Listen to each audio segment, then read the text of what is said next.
In the ongoing conflict with the Taliban, Pakistan is facing a tough situation where it's not just losing its soldiers but also its weaponry. There are reports of Afghan Taliban forces capturing guns, ammunition and gear from Pakistani troops amid intense border clashes along the Durand line. The escalation began when Pakistan launched airstrikes in Afghanistan's Helmand and Paktika provinces targeting Tehreek-e-Taliban Pakistan militants hiding in Taliban-controlled areas. The most common rifle in the Pakistani infantry remains the Heckler & Koch G3, a battle rifle first introduced in the 1950s and adopted by Pakistan in the 1960s after licensing production from the German firm. The G3 rifle is chambered for the 7.62 by 51mm NATO cartridge, suitable for engaging targets through light cover and standard protective gear. Its select fire capability allows for both semi-automatic and full automatic operation with a firing rate of approximately 500 to 600 rounds per minute. The rifle weighs around 4.4 kilograms unloaded and typically uses a 20-round box magazine with larger drums occasionally employed in static defense roles. It operates on a roller-delayed blowback system designed for mechanical simplicity and reliability in varied field conditions, including exposure to dust, moisture, and rough terrain.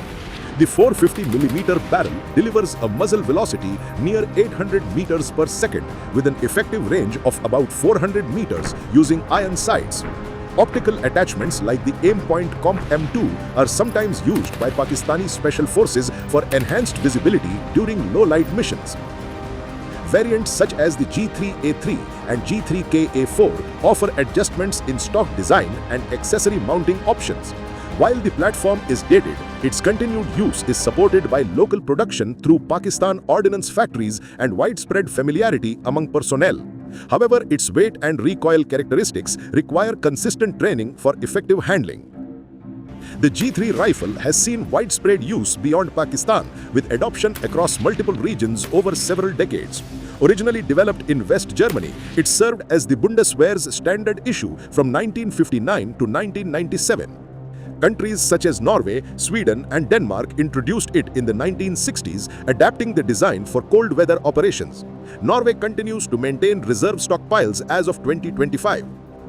In Latin America, Mexico uses a G3A6 variant with a shorter barrel for urban operations, while Brazil's Imbel MD produces licensed versions for use in jungle environments. Turkey and Iran manufacture similar rifles like the MPT-76 and G3A6 equivalents for domestic use and export. Greece and Portugal retained the G3 into the 2000s for NATO compatibility, and Myanmar's military employs it in internal security roles. When stacked against Pakistan's G3, India's evolving rifle doctrine reveals a sharper, more adaptive strategy tailored to its diverse combat zones.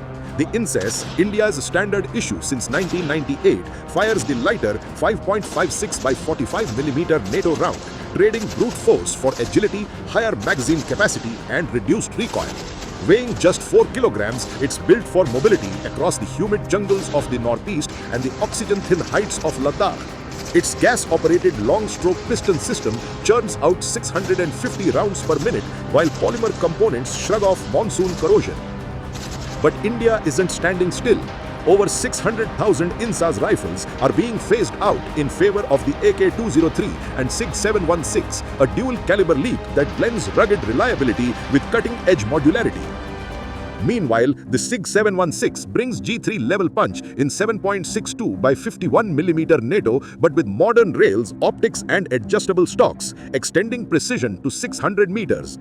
These upgrades arm 1.4 million troops with gear tested in Siachen's -50°C crucible, signaling not just modernization, but India's uncompromising march towards self-reliance under Atmanirbhar Bharat.